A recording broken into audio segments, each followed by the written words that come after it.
Menentukan jurusan ada dua hal. Kita harus praktikal ya. Potensi kita di mana? Potensi itu bukan passion loh. Potensi itu berarti kerja keras. Jadi pertama semua kita ini hindari perkataan-perkataan yang tidak sesuai dengan visi dan misi kita. Hindari passion sama sekali. Dan kalau kita punya kesempatan, jelaskan kita kenapa menghindari. Passion itu birahi. Dan birahi itu yang akan dihack oleh artificial intelligence. Kamu mau jadi kaya, saya bersedia untuk membuatmu jadi kaya dengan cara apapun.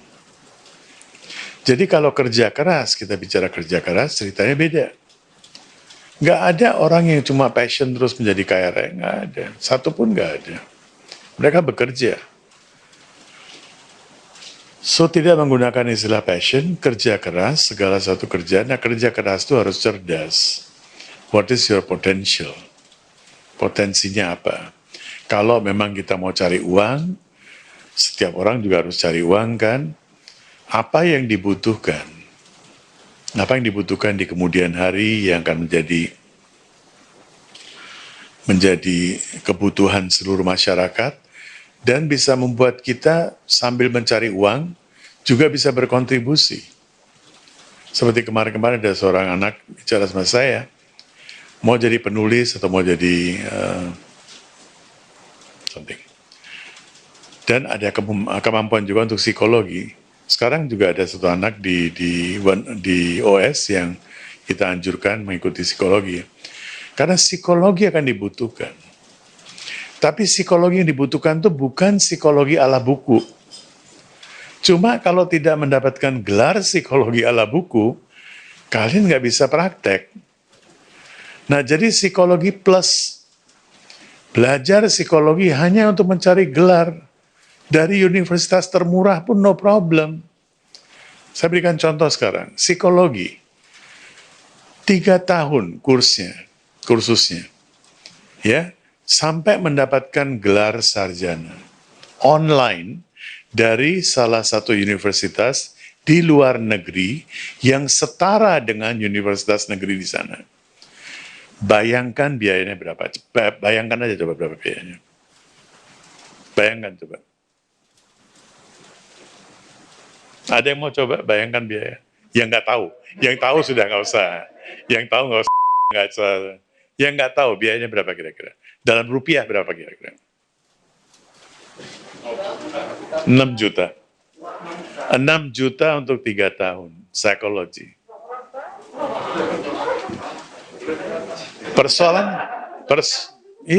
Persoalannya apa? Itu untuk orang. Tetapi anak dari Indonesia itu bisa diadopsi oleh orang. Bukan adopsi, bukan adopsi. Tapi I'm going to apa namanya istilahnya itu, bukan sponsor. I'm sponsoring this child. Kalau yang sponsor itu orang tetap diberlakukan sebagai orang 6 juta kan ini. Kemarin ada teman kita, anak kita di One Earth. Dia apa kekhususannya kemarin? Security untuk dia. Itu berapa? Cuma 12 juta kan? 12 juta, 13 juta. Security for what? For IG, for IT, ya sorry. Security untuk IT itu di sini dibutuhkan sekali dan kebutuhannya akan meningkat terus. Can you imagine untuk mendapatkan gelar sarjana S1 cuma 12 juta? Dan sudah mulai dia. Dari OE dia bisa kerja dan dia bisa kerja. Dia bisa kerja di Amai di mana dapat gaji pula. So, jadi sekarang kalau kita mau anak-anak kita itu harus diajarkan untuk think progresif. Kalau sudah punya uang mau jalan-jalan silakan. Sekarang jangan buang waktu dulu. Jangan buang waktu. Mau belajar harus cari fast track. Kemarin saya lihat di Eropa juga sekarang sudah ada 2 macam sekarang. Saya melihat di beberapa negara, saya lagi argumentasi sama seseorang. Anak muda, segini usianya. Dia bilang, enggak, di sana harus begini. Saya kasih lihat sama dia. Di Eropa pun sekarang ada fast track 3 tahun sarjana. Karena mereka tahu juga. Cuma itu harus SKS-nya harus lebih dan sebagainya. Anak harus digembleng sedikit kan. Untuk lebih fokus dan sebagainya. Jadi bukan passion tapi kemampuan dan juga viveka yang dibutuhkan apa. Sekarang psikologi, mau jadi apapun juga, mau jadi rekrutmen, mau masuk ke keahliannya dia, untuk human resources, you need psychology. Mau jadi counselor, you need psychology. Mau tulis buku, saya belajar psikologi, kenapa?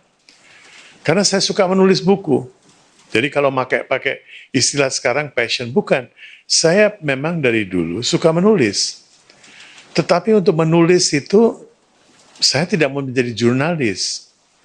Jurnalis itu cuma mengamati dia. Dia melihat begini, dia tulis apa yang sedang terjadi. Anand Krishna mengatakan begini, sekian banyak orang datang, sekian banyak orang bertanya, itu jurnalisme, itu. Melaporkan. Tapi kalau saya menulis, saya harus bisa membaca apa yang tersirat. Di balik yang dibicarakan oleh Anand Krishna itu apa? Di balik pertemuan ini apa maksudnya? Nah, di situ kita butuh psikologi. Di dalam segala bidang, kita kan butuh psikologi. Dokter pun kalau nggak butuh psikologi. Oleh karena itu, saya menganjurkan di One Earth juga, setelah psikologi mau apapun juga, mau jadi guru silahkan, mau jadi apa silahkan. Mau jadi apapun bisa. Untuk bisnis pun, there's a business psychology. Behavioral psychology. Besar sekali sekarang, luas sekali kan. Saya waktu itu sampai beli buku dari Alexander Hamilton yang satu set, masih ada di mana nggak tahu, di Ayurveda atau di mana, masih di One Earth kali kalau nggak salah. Atau saya pernah belikan ke Ayurveda, saya nggak tahu. Seluruh set di situ sudah mulai dibicara tahun 80-an, 70-an. Sudah mulai membicarakan tentang psikologi di industri. Baru mulai itu. Jadi baru menyentuh tipnya aja sekarang di industri kita butuh psikologi juga. Kita melihat Ayurveda, medicine, obat-obatan itu tidak ada yang tanpa side effect, and lambat laun kita akan pasti kena akibatnya. Jadi Ayurveda, cuma sekarang di sini Ayurveda nggak diakui. Jadi mau nggak mau harus punya gelar dokter dulu.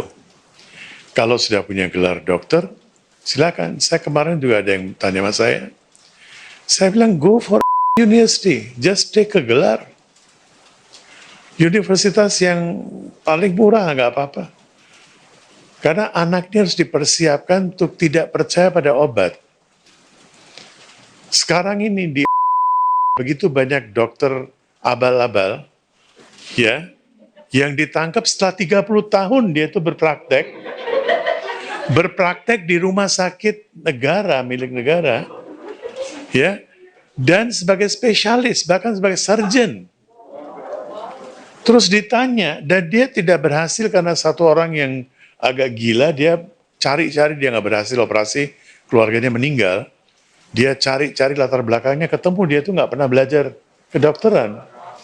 Setelah itu seperti what do you call, ice ball ya, iya, snowball, seperti bola salju, sekian banyak puluhan dokter di satu kota yang seperti itu, dan mereka bisa praktek selama puluhan tahun. Diwawancara, dia bilang terus terang, apapun yang saya dapatkan, saya baca buku, saya tuh kerja, dia bilang, cuma saya nggak pergi ke universitas, I've studied. Well, kalau saya melihat ya, salahnya apa dia? Gak ada gelar, cuma itu aja kan. Salahnya nggak punya gelar, that's it. Punya gelar tapi ya cetakan.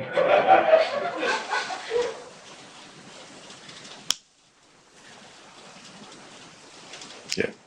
Jadi harus lihat apa yang kita butuhkan, dan seorang dokter zaman sekarang itu betul-betul cuma baca buku, nggak ada apa-apa lagi. Baca buku, semuanya sudah ada, penyakitnya begini, simptomnya begini. Kalau Anda salah memberitahu simptom, obatnya udah pasti salah. Pasti salah. Karena dia tidak melakukan apa-apa. diagnose, oke pakai ini, pakai itu. Tidak ada satupun yang definitif tuh nggak ada. Bayangkan ada 200 macam penyakit dimasukin ke dalam satu keranjang, disebut kanker, hanya karena mereka nggak tahu itu penyakitnya apa. Dan ini dari seorang onkologis di Amerika, yang sudah praktek 40-an tahun. 200 macam infeksi yang kita nggak tahu apa, karena nggak tahu masukin kanker semuanya. Bayangkan kita menghadapi situasi seperti itu, jadi kita butuh dokter yang punya gelar, tapi prakteknya jamu. Prakteknya jamu. Iya. Banyak orang kemarin-kemarin juga bilang begini, begitu. Harus bisa berpikir di luar box. Harus bisa berpikir. Dan teman-teman yang kebetulan punya uang, jangan menjadikan anak-anak kalian itu menjadi budak dari masyarakat. Make them do something extraordinary. Gak usah extraordinary, gak usah terkenal mendapatkan Nobel atau apa, enggak. Jangan orang yang mendapatkan Nobel itu malah mati kreativitasnya, nggak bisa berbuat apa-apa lagi. Saya membaca interviewnya Clinton, very very interesting. Dia bilang dulu waktu kecil saya ketemu dengan John F. Kennedy dan saya punya passion ini, dia menggunakan istilah passion. Saya mau jadi presiden dan saya jadi presiden. Sekarang dia bilang I'm alone, I don't know what should I do. Usia masih ada, usia baru 60-an tahun. Tapi mau ngapain lagi sekarang? Karena sudah menjadi orang top di seluruh dunia. I cannot do anything else. Bayangkan.